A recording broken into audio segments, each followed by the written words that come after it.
ඔයාට පුළුවන් ඒ දේ කරන්නට අනිවාර්යෙන්ම. එහෙනම් තමාසගෙන් අලංකාර ලකුණක් ලැබිලා තියෙද්දී පසිදු ඔයාව කැඳවාගෙන එනවා නම් ඔයාගෙන් මේ පන්දුවට ලකුණක් ගෙනවා නම් සාගරට වැඩි වාසියක් ගන්නට පුළුවන්. අන්න ඒක හොඳින් මතක තියාගන්න. එහෙනම් මේනේ පසිදු සඳරුවනුයි ක්‍රීඩා පිටිය තුලට. එහෙනම් පසිදු චරිතීසාර පසිදු විශ්වාසෙන් ගහනවා. එයාට පන්දුව දාලා දෙන්න අනිවාර්යෙන්ම. එයා මේ පිටියේ අලංකාරිනිමක් අද දිනේදීත් කරනවා ඒ විශ්වාසයි ක්‍රීඩා පිටිය තුල. එහෙනම් මේ තුඩුවේ ගෙදරට නෑකම් කියන හැඳලින් ලැබුණු තෑග්ගයි ක්‍රීඩා පිටිය තුල. එහෙනම් මෙන්න වේගය නුවන් චාමර වේගය නවතින්න. අන්න එහෙනම් පසිදුට වාසනාවන්ත ලකුණක් ගෙනල්ලා දෙනවා. අන්න පසිදුට වාසනාවන්ත ලකුණක් එක්කාසු වෙනවා නුවන් චාමරගේ වාසනාවන්ත දෙපා වාරුවත් සමග.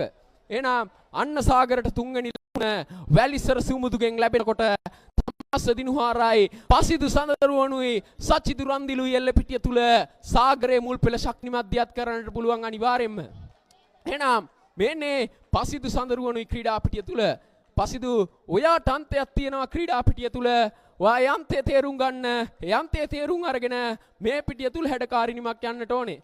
අනිවාර්යෙන්ම ඔයාට බැරි නෑ මේ පිටියේ. ඔයාට බැරි නම් කාටද පුළුවන් මේ පිටිය තුල හැඩකාරිනිමක් දියත් කරන්නට. ඔයා එවැනි විශ්වාසනීය පිටිකරුවෙක් හැඳල ගමෙන් තුඩුවේ ගෙදර සාගරයට වර්තමානයේ තුල එදා යාද වෙච්ච තුඩුවේ ගෙදරට නෑකම් කියන ආදරණීය පිටිකරුවන් දෙපළයි සසිදු සඳරුවන් කියන්නේ. එහෙනම් මෙන්න මෝදරින් ඉවතටයි ඒ පසිදු සඳරුවන්.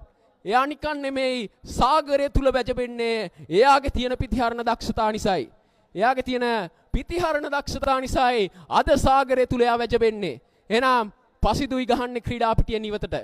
එහෙනම් සාගරට ලකුණු 4යි වැලිසර සුමුදු පන්දුරක් ඉද්දි ක්‍රීඩා පිටිය තුල තමා ඔයාටයි පිටිය වාර ගන්නට අවස්ථාව. ඔයාටයි පිටිය වාර ගන්නට අවස්ථාව. ඔයාට බැරි නෑ මේ පිටියේ අලංකාරිනිමත් දියත් කරන්නට අනිවාර්යෙන්ම ක්‍රීඩා